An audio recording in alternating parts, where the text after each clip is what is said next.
बिस्मिल्लाहिर्रहमानिर्रहीम, अस्सलाम वालेकुम नाज़रीन। आप प्रोग्राम क्लैश देख रहे हैं, मैं इमरान खान हूँ। इस्तीफ़ों का बाब क्या अब बंद हो गया?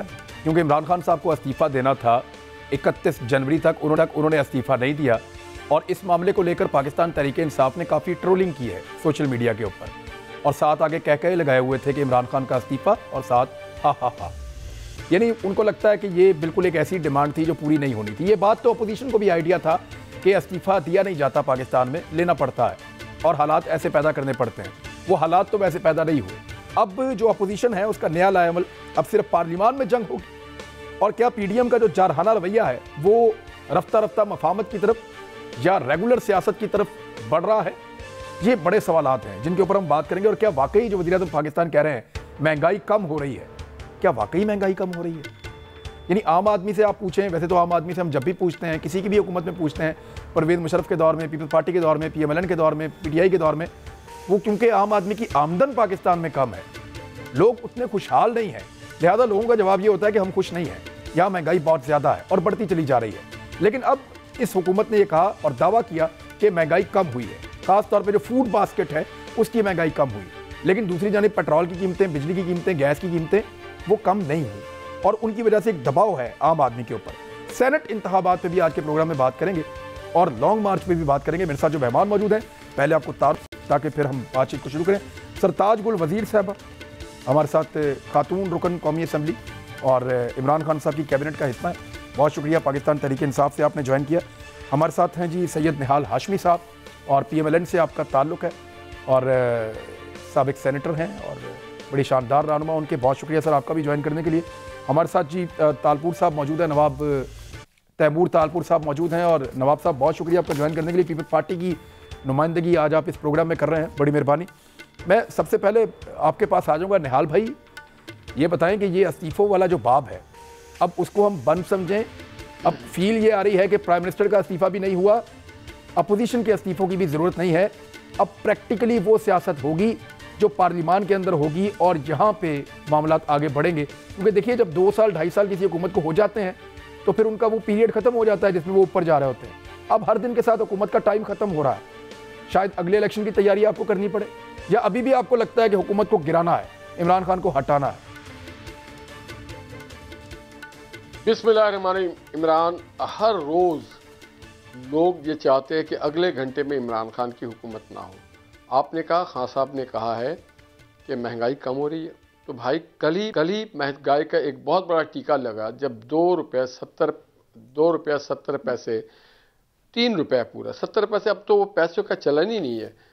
तो 3 रुपये जब बढ़ता है पेट्रोल में, डीजल में पैसे बढ़ते हैं, तो उसके असरात कहाँ कहाँ जाते हैं? ट्यूबवेल पे जाते हैं तो सब्जियों पे जाते हैं, कारखानों में जाते हैं तो घी और दाल और चीनी पे जाते हैं, अगर ट्यूबवेल पे जाते हैं तो आटा चीनी पे जाते हैं, और अगर ये ट्रांसपोर्टेशन पे जाते हैं तो मार्केट पे जाती है। तो ओवरऑल पे कौन करता है?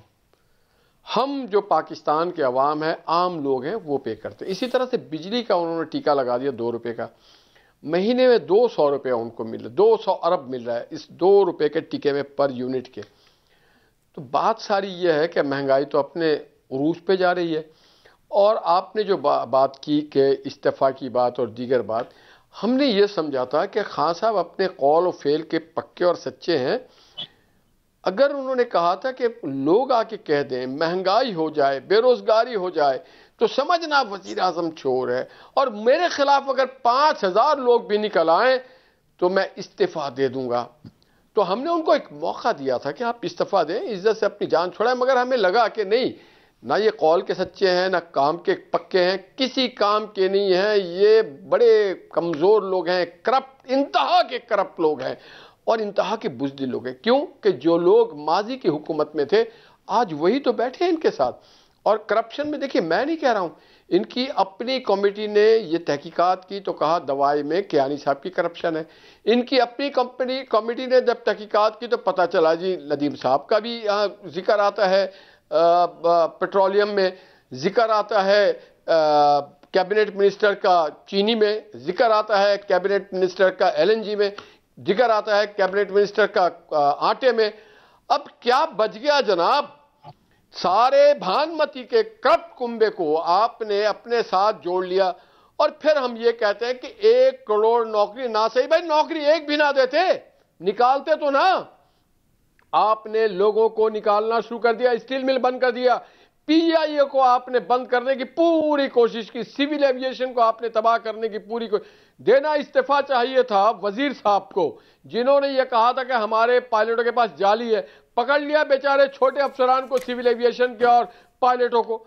ये इंसाफ का ये आपका मेयार है? और आप क्या, मैंने आपसे क्या पार्लियामेंट में बात होगी? आपको पार्लिमानी जबान नहीं आती है, पार्लियामेंट के अहल आप नहीं है। आप और आपकी लोग जो आपने ट्रेनिंग दिया है वो गैर पार्लिमानी जबान कहते हैं। ठीक है, निहाल भाई एक चीज बताएं फिर मैं चाहता हूं हुक्मरान, एक मिनट आपके तवज्जो से कहना चाहता हूं कि 1 रुपया की भी करप्शन, मैं अपनी पार्टी की जिम्मेदारी से बात करता हूं, तब साबित होती है जब सुप्रीम कोर्ट या अदालतें कहे कि हां नवाज शरीफ ने कोई करप्ट। सुप्रीम कोर्ट ने नवाज शरीफ को जरूर नाअहल किया अहकामा पे, मगर उन्होंने कहा कि there is no kickback and corruption on the part of Nawaz Sharif. इसी तरह से नैब कोर्ट ने कहा there is no kickback और corruption in the part of Nawaz Sharif. तो जब नवाज, अच्छा फिर किस जरिए से हम पैसा लेके गए, आप बताएं तो सही ना, कौन से पैसे, कहां के कमीशन, मनी ट्रेल उसको देनी होती है जिसके ऊपर एलिगेशन लगता है। ये नैब का कानून है, नजर आप अपने दौर में इसको बदल देते हैं। सबूत दे रहे कि चीनी में, ये एग्जैक्टली ठीक है, आटे में, पेट्रोल में, निहाल हाशमी साहब आगे बढ़े, में लूटमार की। आगे बढ़े। अब मैं जरा तालपुर साहब के पास जाता हूं। नवाब साहब ये मुझे बताएं, देखें अभी अपोजिशन ने ये कहा अपनी हर इंक्वायरी के अंदर, अपनी ही हर इंक्वायरी के अंदर ये हुकूमत गलत साबित हुई। अब वही हुकूमत दोबारा अपनी ही एक इंक्वायरी करवा रही है ब्रॉडशीट के मामले के ऊपर, तो फिर इंतजार नहीं करना चाहिए अपोजिशन को कि अगर गलत होगा, यानी ये हुकूमत इस तरह की इंक्वायरी करवा लेती है जिसमें इनकी अपनी गलती पकड़ी जाती है, तो लेट देम डू, एक और इंक्वायरी उनको करने दें, हो सकता है ब्रॉडशीट के अंदर भी वो खुद ही फंस जाए। बिस्मिल्लाहिर्रहमानिर्रहीम। इमरान भाई, thank you very much for having me on your show. पहली बात तो इसमें कोई शक शुबा तो है नहीं कि इन्होंने फंसना है या नहीं फंसना है। जिस तरह से पिछले 6 साल ये अपने वकीलों के थ्रू, वकला के थ्रू इसको डिले कराते आए हैं, छुपाते आए हैं, तो अवाम कोई बेवकूफ तो नहीं, अवाम तो समझ कर बैठी है। दूसरे नंबर पे आपने बात की, टीम भी अपनी बना दी जिस पर पीडीएम को एतमाद नहीं है। पीडीएम को एतमाद नहीं है यानी कि पाकिस्तान की अवाम को एतमाद नहीं है। तो उसका अगर इनको जो फायदा लेना है, ये पूरी कोशिश करेंगे लेने की, पर क्या अवाम उसको मानेगी? क्या अवाम की नजरों में जो इन्होंने पैसा लिया है पाक दुश्मन मुल्कों से, पाक दुश्मन अनासर से, क्या उस पे लोग इनकी बात का एतबार करेंगे? अभी भी इमरान खान के पास टाइम है, उन्हें चाहिए कि वो जो रिकमेंडेशन पीडीएम दे रहा है, अगर वो साफ सुथरे हैं, अगर वो चोर हैं, अगर उन्होंने चोरी की है, उन्होंने अकाउंट्स छुपाए हैं, तो फिर तो कोई मसला नहीं है, वो इसी से इंक्वायरी कर लें। पर अगर वो समझते हैं कि उन्होंने कोई गलत काम नहीं किया, तो हमारे मशवरे पर अमल करें, एक और जज को लेके आए, 2 लोग बैठ के इसका फैसला करें, पार्लियामेंट से इसकी मंजूरी लें। आप जो आपकी पीडीएम की जमायतें बैठी हैं उनको एक मौका दें उनकी एडवाइस देने का, और उस पर अमल दरामद कराएं। और अगर आपने झूठ छुपाना है तो छुपा ले, छुप नहीं सकता, हर चीज सामने आ चुकी है। ठीक है, अब देखें, अब जरतार बिल वजीर साहब, आप लोग 31 जनवरी तक रिजाइन तो नहीं किया प्राइम मिनिस्टर ऑफ पाकिस्तान ने, बट अपोजिशन की अपनी एक स्ट्रेटजी है। अब मौलाना फजल रहमान साहब ने नवाज शरीफ साहब और जरदारी साहब से बात भी की है और उनके साथ अगला लाएअमल तैयार भी किया है। 4 तारीख को गालिबन वो एक नई अनाउंसमेंट भी करेंगे। आपको क्यों लगता है कि ये खतरा अपोजिशन का आपके ऊपर से हमेशा के लिए टल गया है? और अब आपकी स्ट्रेटजी क्या है? कैसे आप क्लेम कर रहे हैं पेट्रोल महंगा हो रहा है, घी महंगा, आटा महंगा, चीनी महंगी, ये चीज़ें महंगी हुई हैं, और गैस भी महंगी है, बिजली भी महंगी है पहले से ज़्यादा, तो कैसे ये क्लेम किया जा सकता है कि महंगाई कम हुई है? थैंक यू खान साहब, thank you for inviting me. सबसे पहले आपने कहा कि जी 4 फरवरी को पीडीएम अपना कोई लाया अमल और कोई उन्होंने बात करनी है और वो बताने जा रही है। देखिए, हो सकता है कि पीडीएम जो है वो 4 फरवरी को योम शर्मिंदगी बनाए, क्योंकि जो मुस्ताफ़ी होने की डेडलाइन उन्होंने 31 जनवरी को दी थी, या तो हो सकता है 31 जनवरी को है वो गलतफहमी हुई हो और वो उन्होंने 2023 की दी वो 31 जनवरी की। लेकिन अगर कल वाली थी तो फिर तो हुकूमत अपने पैर पे खड़ी है और बड़ी मजबूत खड़ी है। और दूसरा आपने कहा कि मौलाना फजल रहमान साहब जो है वो जरदारी साहब से और नवाज शरीफ से बात करेंगे 4 तारीख कर रहे हैं, अभी भी कर रहे हैं और आज भी अमल देंगे। जी कर रहे हैं। अच्छा, तो वो हो सकता है खान साहब के मौलाना फजल रहमान साहब जो हैं वो बाकायदा शमूलियत की रिक्वेस्ट कर रहे हों PMLN से, क्योंकि उनके अपनी पार्टी जो जमीयतुल उलमा फ़े है उसके ख़िलाफ़ तो जमीयतुल इस्लाम पाकिस्तान जो है वो इलेक्शन कमीशन में जा चुकी है और वो ये कह चुके हैं कि ये ख़ुद साख्ता अपने आप को जो है वो लीडर समझता है और इसने लिबिया और इराक़ से पैसे जो है वो फंडिंग लिए, चोरी की और उसका इसने घर बनाया और उसने जायदादें बनाई। और दूसरा ये कि मौलाना शिरानी साहब और मौलाना शुजाउल मुल्क और मौलाना हाफिज़ हुसैन जो उनकी पार्टी के लीडरान हैं वो माइनस फजल रहमान कर चुके हैं। तो हो सकता है कि वो सियासी कंधा या फिर बाकायदा से PMLN स्पेशली मेरे ख्याल में उनको सूट करता है, क्योंकि इन दोनों को अमीरुल मोमिनीन और लोगों को फतवे लगाने का, ख़वातीन की किरदार कशी करने का और लोगों को जहन्नुम वासिल करने में और करेक्टर असैसिनेशन में PhD हासिल है। तो हो सकता है कि ये आपस में इकट्ठे मैच कर जाएँ। अब जी वो PDM के अब जो भी सवाल करें ये स्पिन देते हैं बात को। स्पिन कैसे देंगे? PDM का असल मकसद क्या था कि जी NRO का हसूल इनको मिल जाए, NRO तो इनको मिला नहीं। फिर इनका था कि नैब के केसेस बन जाए। एक ने कहा कि मैं कानून से बालातर हूँ, मैं तो नैब को जवाब दे ही नहीं हूँ। मौलाना फजल रहमान साहब ने कहा नवाज शरीफ तो ऑलरेडी लंदन में सियासी भगोड़े, वो तो वापस ही नहीं आते। नैब कोर्ट्स ने और ऑनरेबल कोर्ट्स ने, हाई कोर्ट ने उनके खिलाफ जो है वो इश्तेहार भी छपवाया हुआ है कि वो वापस आएँ, तो लिहाजा वो भी उनको नहीं मिला। फिर तीसरा इनका था कि हुकूमत के ख़िलाफ़ मनफी साजिश की जाए। हुकूमत तो पूरी अवाम पाकिस्तान के प्राइम मिनिस्टर इमरान खान के शाना बशाना खड़ी है और प्राइम मिनिस्टर इमरान खान पहले प्राइम मिनिस्टर है जो अपने हर फैसले से अवाम को आगाह करते हैं। आज भी वो पहले प्राइम मिनिस्टर है पाकिस्तान के जिन्होंने डायरेक्ट सवालों के जवाब दिए। फिर इनका था कि पाकिस्तान में अदम इस्तेहकाम और शर फैला जाए, PDM का था, उसमें भी इनको नाकामी हुई। पाकिस्तान के इदारों के ऊपर कदगन लगाई। अल्हम्दुलिल्लाह हमारी फ़ौज के साथ हमारी तमाम जो है इदारे और हमारे तमाम मुल्क और गवर्नमेंट आवाम जो है उन इदारों के साथ खड़ी है। अब ले दे के पास इनके पास बचता क्या है? बचता तो इनके पास यही है कि शर्मिंदा हो के वापस जो है वो सेनेट का इलेक्शन लड़ रहे हैं। सेनेट का इलेक्शन लड़ रहे हैं या वापस आते हैं। जब ये पार्लियामेंट में कल आए हैं तो वहाँ पे भी जो PMLN का बयानिया स्टार्ट हुआ वो क्या हुआ कि हर रसागिर, हर बदमाश, हर मंशियात फरोश है वो मरियम बाजी कहती हैं कि वो PMLN का सरमाया है। अब आप अंदाज़ा लगाएं कि बेवाओं की, यतीमों की ज़मीनों पे कब्ज़े करने वाले जो हैं वो PMLN का सरमाया है। तो मैं समझती हूँ कि PDM अपनी सियासी मौत मर चुकी हैं। पीपल्स पार्टी ने अक्लमंदी का मुजाहरा करके इनको बेसिकली PDM को डिसोन कर दिया है। उनका 13वां साल है हुकूमत का, वो बाई इलेक्शन भी लड़ रहे हैं। सिंध के अंदर उनकी हुकूमत वहीं पर वही है। वो बल्कि अपना बताएं कि सिंध में जो आप जिस महंगाई की बात कर रहे हैं कि यहाँ पे पास्को देता है, एक टारगेट देता है, पंजाब हुकूमत अपना सारा जो है वो गंदम और आटे को पूरे पाकिस्तान में देती है। सिंध हुकूमत में 12 अरब गंदम की चोरी हो जाती है। वो कहते हैं कि जी वो तो 6.6 मिलियन टन चूहे गंदम खा गई या फिर बोरियां निकलती हैं। बल्कि सिंध की हुकूमत को तो ऑनरेबल कोर्ट ने क्या कहा है, ठीक है, कि 7 घर तो डाइन भी छोड़ देती है। लड़काना तो आपका सियासी किबला है। तो मेरे ख्याल में वो अपने हुकूमत के ऊपर तवज्जो दे तो बेहतर है। बाकी ये जो स्पिन कर लें या 4 तारीख को मजीद अगर उन्हें PDM का उठाना है, फातिहा पढ़नी है तो सो बिस्मिल्लाह, हमें कोई खतरा नहीं है। हमें यकीन है कि इंशाल्लाह 2023 के बाद भी हमारी हुकूमत आएगी। चले मैं ये बड़ा मजेदार जुमला है और मुझे इसको कोट करना है यहाँ पे। मुझे अच्छी तरह याद है कि पीपल्स पार्टी अपने दौरे हुकूमत में कहती थी कि 2013 में दोबारा यूसुफ रज़ा गिलानी वज़ीर आज़म बनेंगे, 2018 में फिर दोबारा यूसुफ रज़ा गिलानी वज़ीर आज़म बनेंगे और 2023 के बाद जो है वो फिर बिलावल भुट्टो ज़रदारी वज़ीर आज़म पाकिस्तान बनेंगे। फिर जब नवाज शरीफ साहब का दौरे हुकूमत आया तो वो भी ये कहते थे कि 2018 में इंतज़ार करो, हम 13 जीत कर आए हैं, वज़ीर आज़म है, 18 में भी वज़ीर आज़म है, बल्कि उसके बाद 23 को भी इंतज़ार करो। तो आज PTI भी यही कह रही है। ये कॉन्फिडेंस हर हुकूमत को क्यों होता है कि हम कभी नहीं जाएंगे? एक ब्रेक ले लें, दोनों जो अपोजिशन के लोग हैं उनसे जवाब भी लेंगे ब्रेक के बाद।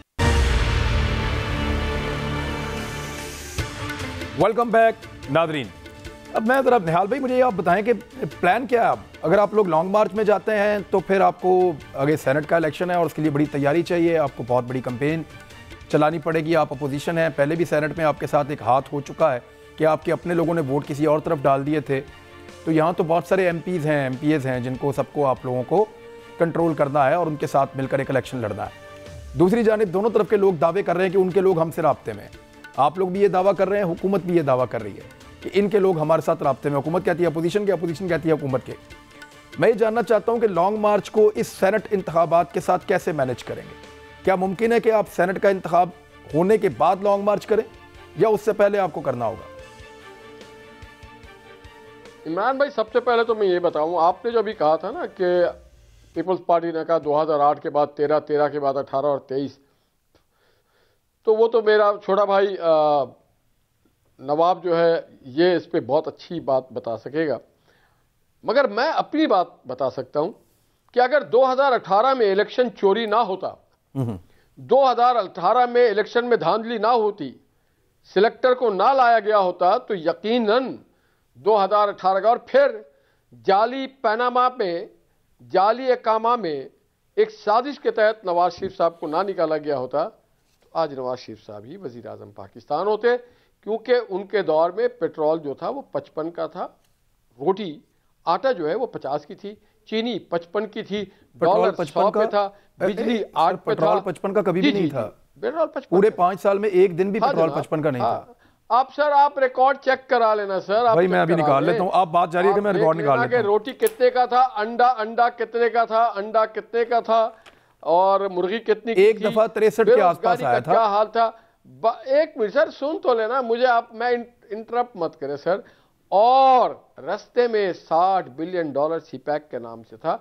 आपकी जो मीडिया इंडस्ट्री थी बूम पे थी, बेरोजगारी का खात्मा था, रोजगार था, लोग बड़े ठीक जिंदगी गुजार रहे थे। अब आपने लॉन्ग मार्च की जो बात की, हमारे एमपीए की बात की, लॉन्ग मार्च की, तो जनाबे वाला हमारे एमपीएज हमसे मोहब्बत करते हैं, नजरिए से मोहब्बत करते हैं, नवाज शरीफ साहब से मोहब्बत करते हैं, उस नजरिए से, उस प्लानिंग से, उस तरक्की से मोहब्बत करते हैं जो उनके गांव में बिजली पहुंची, उनके गांव पे स्कूल खुला, कॉलेज खुले, अस्पताल खुले, यूनिवर्सिटीज खुले, रोजगार मिले।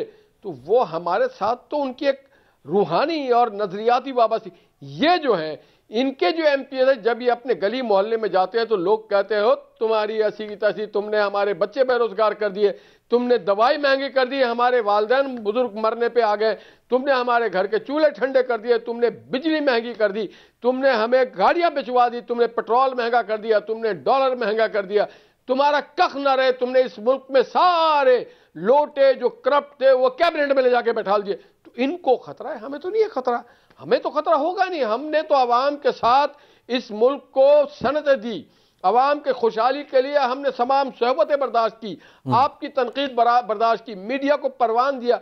तो हमें कोई, और लॉन्ग मार्च हमारा हक है, हम करेंगे, इस्तीफा देना हमारा हक, और भी बहुत कुछ करेंगे, वो अभी हम अगले प्रोग्राम में आपको बताएंगे इंशाल्लाह। आप हौसला रखें, तवज्जो रखें और देखें कि आप लॉन्ग मार्च को सेनेट इलेक्शन से पहले कर सकते हैं या बाद में करेंगे? सारे गंदे अंडे टोकरी में जमा होकर इनके कैबिनेट में बैठे हुए नहीं। क्या आप लोग इंतखाब हो जाएगा सेनेट का, उसके बाद लॉन्ग मार्च की तरफ जाएंगे, या सूट करता है कि पहले किया जाए? और सर दमादम मस्त कलंदर हम कभी भी कर सकते हैं। ये पाकिस्तान की आवाम है। जब आवाम, देखिए आवाम के साथ हम करेंगे, हम आवाम के साथ खड़े हैं। हम इन लोगों के साथ नहीं खड़े हैं जो सिर्फ लोगों को गालियां, हम आवाम के दिलों पे रहते हैं और आवाम के नफ्स को समझते हैं। और हम पाकिस्तान, हम एक जमहूरी लोग हैं। तो ये तो बेचारे गैर जमहूरी लोग हैं, चोरी के इलेक्शन में आ गए, इनका कोई तो हाल ही नहीं है। बानमती का कुंभा बैठा हुआ, करप्ट ऑफिशियल्स बैठे हुए सारे। अच्छा नवाब तैमूर तारपुर साहब, आप क्योंकि आप एक बहुत बड़ी अपोजिशन की पार्टी हैं और ऐसा लगता है कि जो आप सोचते थे या जो आप लोग कहते थे बतौर अपोजिशन, बाकी अपोजिशन अब उस तरफ को चल पड़ी है। जो एक बहुत बड़ा अग्रेशन था उसको आपने उस दौर में भी आपने दिमाग से काम लेना नहीं छोड़ा जब सब बहुत गुस्से में थे, और अब ऐसा लगता है कि सारे उसी डगर पे चल रहे हैं जिस पे पीपल्स पार्टी चलना चाहती थी या बाकियों को चलाना चाहती थी। ये असेसमेंट है मेरी बतौर सहाफ़ी। मैं ये जानना चाहता हूं कि आपको क्या लगता है कि सेनेट इंतखाबात से पहले लॉन्ग मार्च जैसी एक बड़ी एक्टिविटी अपोजिशन को करनी चाहिए या अभी होल्ड करना चाहिए, ठीक वक्त का इंतजार करना चाहिए? खान साहब, मेरे ख्याल से तो कोई भी टाइम, बुरा टाइम नहीं होगा लॉन्ग मार्च करने के लिए, चाहे सेनेट से पहले की जाए या सेनेट के बाद की जाए, वो मैटर नहीं करता। आसिफ अली जरदारी साहब का एक बहुत ही बड़ा पॉलिटिकल एक्यूमेन है उस हिसाब से वो अपनी एडवाइस पीडीएम को देते हैं, हम पीडीएम की एडवाइस लेते हैं, पीडीएम हमारी एडवाइस लेती है। तो एक बहुत ही अच्छे तरीकेकार से काम चल रहा है। अब आप देखें कि कोई भी इंसान जो अपने होशो हवास में होगा, इतना बड़ा महंगाई का बॉम्ब अवाम के ऊपर फाड़ के और फिर ट्वीट कर दे कि जी प्राइसेस कम हो गई हैं और बड़ी सस्ती चीजें हो गई, महंगाई खत्म हो गई है, इस किस्म की बातें करके हमें किसी प्राइम मिनिस्टर के बारे में, कोई भी किसी भी जमात के हों, हमें हमें हमें जो है नॉर्मल रखना चाहिए। प्राइम मिनिस्टर जिसके बारे में जो चाहे कहें, एक मिनट, इमरान खान साहब प्राइम मिनिस्टर जिसको चाहें जो चाहे कहें, बगैर सबूत का किसी को चोर, किसी को डाकू, किसी को बदमाश, किसी को कुछ कहें। सर हम उनको अडॉप्ट तो नहीं कर रहे ना प्राइम मिनिस्टर को, जब वो हमारे शो में कहेंगे मैं उनको आर्गो जरूर करूंगा, लेकिन मैं ये चाहता हूं कि यहाँ पे कम से कम थोड़ी सी हम ब्रेक लगाएं। जी इमरान खान आपकी बात सही है। बात यह है कि आप इज्जतदार आदमी होंगे तो आप अगले को इज्जत देंगे ताकि वो आपको वापस इज्जत दे। अगर आप खुद बेइज्जती होंगे, आप दूसरों की बेइज्जती करेंगे तो आप वापस बेइज्जती मांग रहे हैं। तो ये गिव एंड टेक होता है इस किस्म का। अब आप इस किस्म की ये जो टोपी ड्रामा चल रहा है कि आप आके फोन पे बैठ गए हैं, मैं 150 लोगों को जानता हूं जिनने कोशिश की लाइन ना कनेक्ट हो, जो अपने चहीते खास थे उन सब की आपने लाइनें करके अंदर कनेक्ट करके सवाल पहले से बनाए थे, जवाब उनके पास पहले से लिखे हुए थे। ये चीजें करके आप थोड़ी आवाम को खुश कर सकते हैं। ये तो तैमूर तालपुर साहब ये तो होना ये चाहिए था कि अपोजिशन भी कुछ नंबर्स देती है और उन पे राब्ता करके खान साहब उनके तहफ्फुज़ात सुन लेते, फिर ठीक था। वो होगा नहीं ना, वो चाहेंगे कि सवाल भी पहले से बता दो तो जवाब भी हम पहले से बना दें। इस तरह पीपल्स पार्टी करती नहीं है। हम अवामी लोग हैं, हम अवाम के मैंडेट के साथ आते हैं, हमें सेक्टर्स नहीं लाते, तो हम उसी तरह अवामी सिस्टम के साथ चलेंगे। अब यहाँ पर बात कर रहे थे आप पीपल्स पार्टी की और सिंध हुकूमत की करप्शन की, तो मेरे भाई यहाँ पर तो ये वो मुल्क है कि हमारी बाजी ने जो अरबों रुपए जो है वो कमा लिए और दिखा दिया कि मैंने दर्जी के काम करके कपड़े सी के मैंने पैसे बनाए हैं। इस किस्म की तो आप करप्ट प्रैक्टिसेस आप प्रमोट कर रहे हैं। यहाँ पे मेरे खान साहब, मेरे प्राइम मिनिस्टर कहते थे कि जब 1 सेंट बढ़ता है तो प्राइम मिनिस्टर की जेब में इतने करोड़ आते, तो अभी तो इतना सेंट बढ़ा दिया अपने डॉलर के कि अब तो मेरे ख्याल से खान साहब का अकाउंट फटने वाला होगा किसी भी टाइम। बैंक बर्दाश्त नहीं कर सकती इतना लोड खान साहब के पैसों का।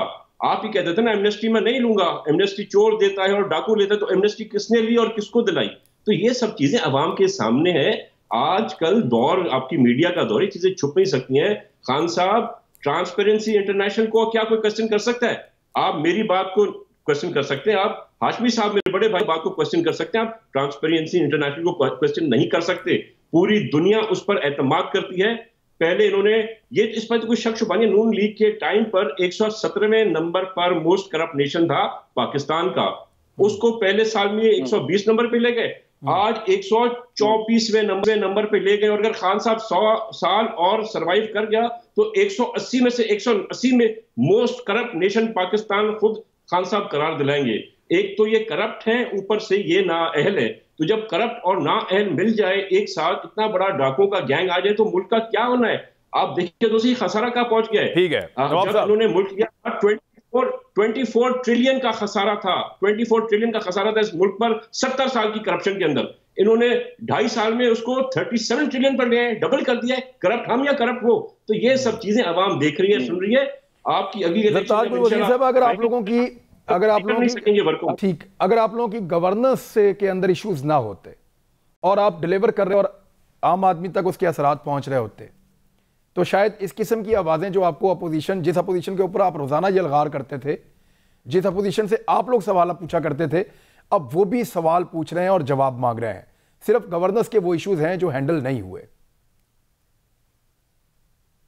बेशक गवर्नेंस सबसे पहले तो ये कि जी खान साहब, सबसे पहले तो ये कि चूंकि ये दोनों हजरात एक ही सिक्के के दो रुख हैं, दोनों करप्ट पार्टियों के, दोनों अपने आकाओं के और दोनों अपने करप्ट लीडरान को जो है वो डिफेंड करते हैं। तो मैं इनकी मकरू हंसी सुन रही हूँ। जी खान साहब, आप चूंकि बात ना करें, आपने ही वो करवाना है। जी ठीक है, आप बात करें जी। यार वो खातून है, नवाब साहब मैं बात मुकम्मल कर दूं। हंसी भी मैं दोनों की मकरू हंसी भी सुन रही हूँ। डाकू लुटेरों के स्पोक्स पर्सन के चेहरों पे यही मकरू हंसी होती है जो मैं सुन रही हूँ। अब चूंकि मैं हमेशा बड़ी डिसेंसी से बात करती हूँ, लेकिन मुझे खुशी है कि नवाज शरीफ और उनकी बेटी मरियम नवाज जिस तरीके से खवातीन की कैरेक्टर असैसिनेशन करते हैं और जिस तरीके से बेनज़ीर भुट्टो को अलकाबाद से नवाजते थे, आज पीपल्स पार्टी उसी रंग में रंग गई है। जिस खातून के नाम पे, शहीद के नाम पे इन्होंने वोट लिया, आज उसकी रूह तड़पती होगी। ज़ातियात पे हम नहीं जाएंगे ना। ठीक, अभी इनको भी सुननी पड़ेगी। दलाइल पे बात कर लें, दलाइल पे बात कर लें। इन्होंने स्टार्ट किए ना, मैंने मना कर दिया जी, दलाइल पे बात करें, इन्होंने स्टार्ट की जी। दूसरा तो लिहाजा इनकी जुर्रत और हिम्मत देके कि ये इतने ईमानदार प्राइम मिनिस्टर इमरान खान के साथ अपने करप्ट लीडरान को एक उसमें कंपैरिजन करते हैं। यकीन करें आप किसी मकरू हंसी पे लोगों को हंसी आती जिस तरीके से आप हंस रहे हैं, तो आप बेशक हंसे, लेकिन अब मैं इनको जरा लॉजिकली बात बताती हूँ। आप लॉजिकल बात करें, लॉजिकल बात करें, ठीक है, करेंगे लॉजिकल बात। अब मैं जरा इनको बताती हूँ, ये जो पीपल्स पार्टी के नवाब साहब पार्टी के जो यहाँ पे स्पोक खान साहब, आई थिंक मैंने आपको पहले कहा कि आप एंकर हैं, आप इसे मैं तो गुजारिश कर रहा हूं, वो आप उनके वैसे ही निकली, आप उनको हल्का बात दे रही हैं, उनकी हंसी छूट जाती है। मैं क्या करूं उसमें? वो हंस रहे हैं, जवाब नहीं दे रहे। अब आप वो आदि, वो इसलिए खान साहब के वो आदि मुजरिम है ना, आदि मुजरिमों को हंसी आती है, या इनके मकरू चेहरे ये कि विक्ट्री का निशान बना के वो आ जाते हैं, तो इनको तो शर्म तो नहीं आनी है, वरना कोई शर्म आया तो गुस्से में जाने की बजाय दलाइल के साथ जवाब देने बात का। जी दलाइल जी, अमेज़ से कहती हूँ जी, इन्होंने कहा कि जी हमारी हुकूमत है। अच्छा जी, इनकी जी हमेशा टीवी पे बैठ के, यहाँ बैठ के जी फेडरल गवर्नमेंट से सवाल करते हैं, हम तो हमेशा जवाब देते हैं। मैं जरा इनसे पूछ रही हूँ कि हमारी पीपल्स पार्टी की जो सिंध की हुकूमत है, वहाँ पे हमारी पाकिस्तान तहरीक इंसाफ की जो है हम अपोजिशन है, क्या ये बताना पसंद फरमाएंगे कि जो 14 ट्रिलियन जो इनको 10 सालों में मिला है, 1600 अरब मेरी हुकूमत ने दिया है और सिंध हुकूमत को गैस के ऊपर अलग सब्सिडी दी है, क्या ये फरमाएंगे कि कुत्तों के काटने की कितनी वैक्सीन खरीदी है इन्होंने? क्या ये फरमाएंगे कराची को गंजदा बचाने के लिए इन्होंने कितनी सफाई की है? क्या ये फरमाएंगे कि जो 2.5 अरब ये पेंशनर के पैसे खा गए, उसमें से कितने लोगों को इन्होंने वापसी की है? क्या ये फरमाएंगे कि लड़काना जो एड्स ज़दा हो गया है, उसमें कितने लोगों का इलाज करवाया है? क्या ये फरमाएंगे कि थर के अंदर जो बच्चे भूख से मरते हैं, उसमें अपने महलात खड़े करने के बजाय 14 ट्रिलियन में कितने लोगों का इन्होंने वहाँ पे इलाज करवाया है, भूख अफलास से बचाया है? अब और जो 37 लोग एक ही रात कराची में शहीद हो गए थे, वो जरा बताएंगे कि वो भुट्टो कितनी देर जिंदा रहा था 14 ट्रिलियन में। अब मैं जरा ये दूसरे भाई साहब के ऊपर आती हूँ। ये जो दूसरे भाई है निहाल हाशमी साहब, ये सेनेटर थे और इन्होंने ये एडवोकेट भी रहे। इन्होंने आला अदालत के जजों को कहा कि हम तुम्हारे ऊपर जमीन जो है वो तंग कर देंगे। इनको वो माफी भी मांगनी पड़ गई। अब ये हमारे एमपीए साहिबान के बारे में ओए करके अजीब से गरीब जो ज़बान इस्तेमाल करें, ये ना किया करें। अब आपको मुंह की खानी पड़ रही है। अल्लाह ताला ने आपको एक्सपोज कर दिया। आपने कहा कि जी हमें तो कोई सज़ा नहीं मिली, नवाज शरीफ को इकामा पे मिली है, तो क्या इकामा के लिए जो प्राइम मिनिस्टर 3 दफ़ा का मुल्क हो, कोई शर्म है कि दूसरे मुल्क में चौकीदार हो, दूसरे मुल्क में चपड़ासी हो? इसको पर शेखी मारने वाली कौन सी बात है? दूसरा, आपने बताया कि जी हमने तो पंजाब में बड़ी तरक्की की थी हमारे दौरे हुकूमत में। हाँ, तरक्की हुई है, आपने एक ही काम नेकी के साथ किया है, वो आपने करप्शन की। नवाज शरीफ के असासे बिलियंस ट्रिलियंस के अंदर बढ़े, शहबाज शरीफ के ट्रिलियंस के अंदर बने। जब उनसे पूछा गया कि आपके पास कहाँ से ये असासे आए, तो वो वजह से लंदन भगोड़े बन गए। लंदन भगोड़े बनने के बाद फरमाते हैं कि जी 10 भैंसों का दूध बेचा, वहां से आए, कहीं से कतरी खत निकल आए, कहीं से कतरी शहजादे निकल आए। तो यकीनन आपकी सियासत ने तरक्की की है पिछली उसमें, और आप इसी तरह मकरू हंसते रहे। यकीन करें, मुझे आपने रिस्पॉन्ड किया, मुझे जरा ब्रेक लेने दें, मैं इंशाल्लाह शर्मिंदा हो। मुझे जरा एक ब्रेक लेने दें, प्रोग्राम एक ब्रेक लगाते हैं नाज़रीन। ब्रेक के बाद वापस आते हैं, फिर बात करते हैं हमारे साथ। वेलकम बैक नाज़रीन। अब नवाब साहब, मुझे ये बताएं कि ये जो एलिगेशन आप पे लगा रही है हुकूमत सिंध की कारकर्दगी के हवाले से, ये वो एलिगेशन है जो सारे के सारे पीएमएलएन भी लगाती रही है। अब ये पीएमएलएन आजकल नहीं लगा रही है, आजकल पीटीआई लगा रही है।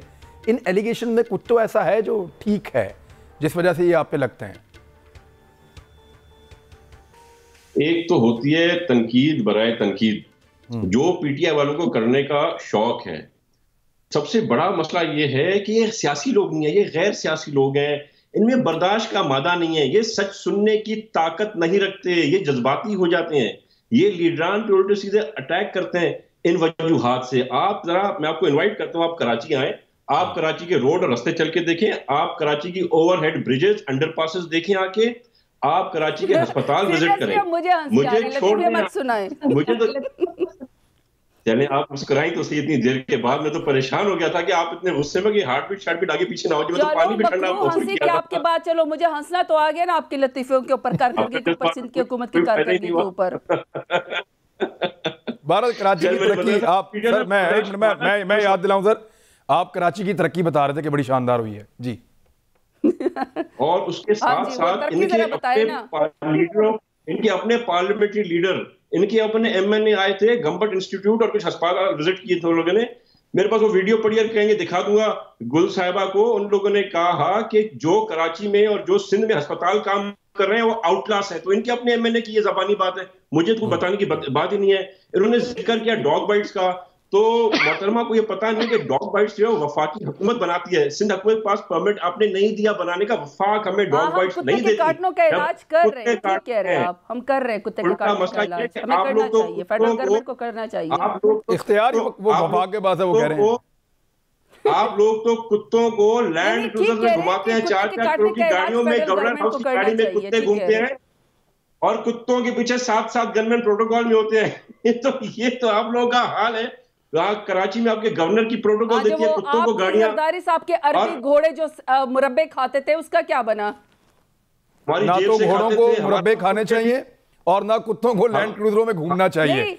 ये एक देखें, कुत्ता लैंड क्रूजर में घूम रहा है तो ये जस्टिफिकेशन नहीं है कि घोड़ा मुरब्बे खा रहा था। 2.5 बिलियन इन्होंने पेंशनर बेचारों का खाया है, उसका तो बताए ना। 2.5 बिलियन वो एक अलग चीज है, लेकिन जरदारी बेचारे बूढ़े उसका पेंशनर का। कुत्ता अगर लैंड क्रूजर में घूम रहा है सरकारी, उसकी जस्टिफिकेशन ये नहीं है कि घोड़े ने क्योंकि मुरब्बे खाए हुए हैं। निहाल हाशमी साहब, पॉलिटिकल बात करते हैं ना, तो पॉलिटिकल बात ये है कि क्या इमरान खान साहब को निकालने में अपोजिशन कामयाब हो पाएगी और क्यों हो पाएगी, जब अभी तक आप नहीं हो पाए? आप लोगों का दावा था नवंबर नहीं देखेंगे, दिसंबर नहीं देखेंगे, जनवरी नहीं देखेंगे, उससे बहुत पहले चले जाएंगे। आपके सारे वादे और सारी असेसमेंट गलत हो गई सर।